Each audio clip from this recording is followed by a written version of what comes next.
Hey there, Emmanuel. It has been quite a few days. We've seen a lot of change. There's a lot of fear. And I wanted to share with you some of the things that we're doing right now as a congregation to take the necessary precautions that we would have a safe community here, as well as continue to deliver the peace of Christ that we so desperately need at a time like this. So let me share with you a few of the things that we were doing. One of the first things that we're doing is we're following carefully the CDC guidelines that are being shared with our preschool, for faith-based organizations, as well as workplaces. Some of the things that we've instituted from the start for all of the entire building is daily disinfecting of all frequently touched surfaces. We are also taking protective measures for all of our staff and employees and teachers, encouraging everyone that should they be sick at all, to stay home until they get well.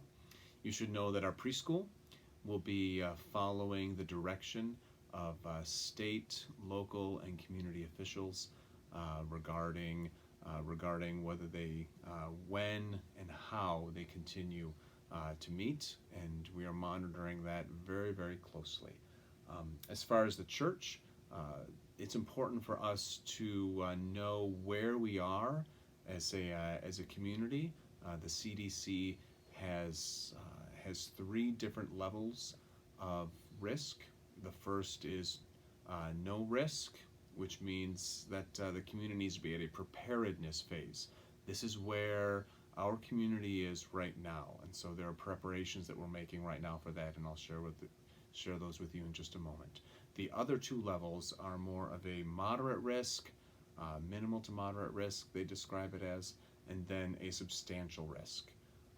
We are making preparations looking ahead, should something change in our community, that we look to what the minimal and moderate risk levels would require for our ministry here. Should we get to that level, our staff here would be working remotely. We're making preparations for that. Should we get to that stage, we would have online access and streaming of events, both audio and video. We are making preparations for that as we speak, and we very well may have some of those available this weekend, because we realize that there are high-risk populations within our community that even now may be avoiding large crowds for their own health. And so we'll be rolling some of those out this weekend, and hopefully keep an eye on your communications, and you can see those as they come up, as they become available. Should we move into a minimal risk, we would follow the guidelines for social distancing. We would be reducing our gatherings.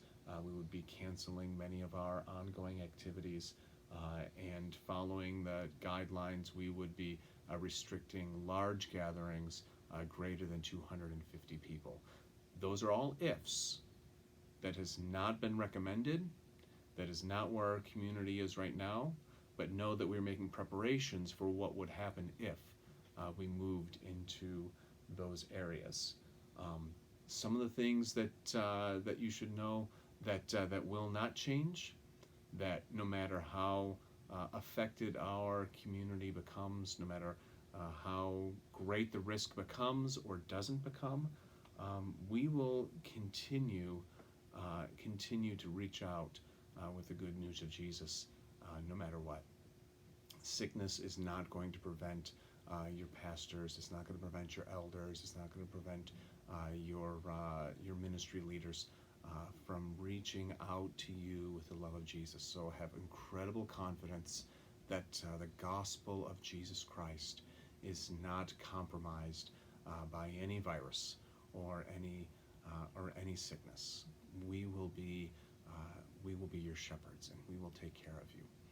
So currently, where we are at now is that nothing has changed for us. All of our worship activities are continuing. All of our Bible studies are meeting. All of our midweek school and preschool is continuing to meet and will continue to do so until we hear something differently from community officials. You should also know that when it comes to our communion practices over the next few weeks, our elders have always been committed to hand washing. You should know that they have doubly committed to being extra prodigious in their hand washing, and we'll take care of that. When it comes to the common cup for the next few weeks, we're going to ask that anyone who desires to partake of the common cup only do so by intinction, by dipping the bread into the common cup. That way we can still use that practice safely without anyone having any concern, and everyone be operating by the same standards. And we will continue that for the next few weeks going forward as we look at that and try to do the best we can to create a safe environment for our community. Again, it's a changing situation, and this is where we are at as of noon on Thursday. And should something change, please know that we will be reaching out to you as quickly as we can. Some of the ways that you can help is to please remember to update all of your contact information with the church office here. If you could respond to the email today. If any of your phone numbers have changed or anything like that, please let us know.